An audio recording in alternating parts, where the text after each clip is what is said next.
Alam mo ba, may matatagpuan sa CBSUA na tinatawag na OEC Park. Halina tuklasin natin kung ano ba ang napapaloob sa OEC Park.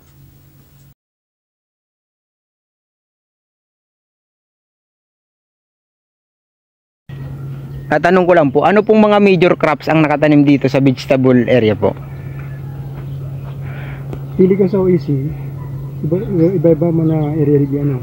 Yes po. It's a visible area, visibihon, mga kadakang nakatanim din, mga gulay, vegetable. Ano-anong vegetable po eh?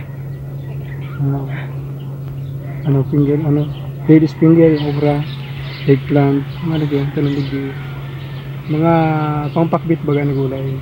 Pampakwit po. Okra, kalabasa, talong sitaw, palaya. Tanong ko din po, ano pong purpose ng lemongrass dyan sa gilid ng mga Nasa middle kang mga visible area, kada bed, every 2 bed, every 2 lanes of bed, nagalagam ka ninyo. Bako mo yan, bako mo yan. Compatible. Compatible na pagtatanong. Bako mo yan yung talagang itong garo, ordinary grasses. Ano yan? Insect repellent yan. Insect repellents po. Para magmumang mga insekto. Okay po. Doon klase mo yan, may citronella grass saka lemongrass. Okay po. Ano sa lemongrass ini? Medyo alang kayo. Ito sa alternate yan. Pagkatapos ngayon naman naman sa balyo, so lemongrass namin. Puro man yan insect repellent. Tapos sa snake, nakakaano mo yan yung mga alas. Kaya may alas na dito. Okay po, kaya pala.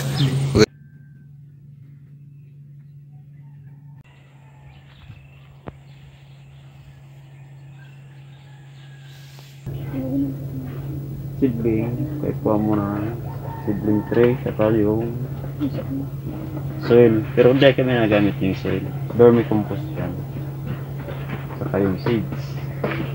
So pag natanong ko sa araw kaning tray, F1, 1 whole, 1 seeds. Sarong butas, sarong lang yung seeds. Then everyday mo i-watering, morning, afternoon. So halimbawa nagpunla ka ngunyan, maalat ka ni 2 weeks, ka-transplant mo siya 2 weeks. So tayo lettuce kang Friday niya, tutubo na siya.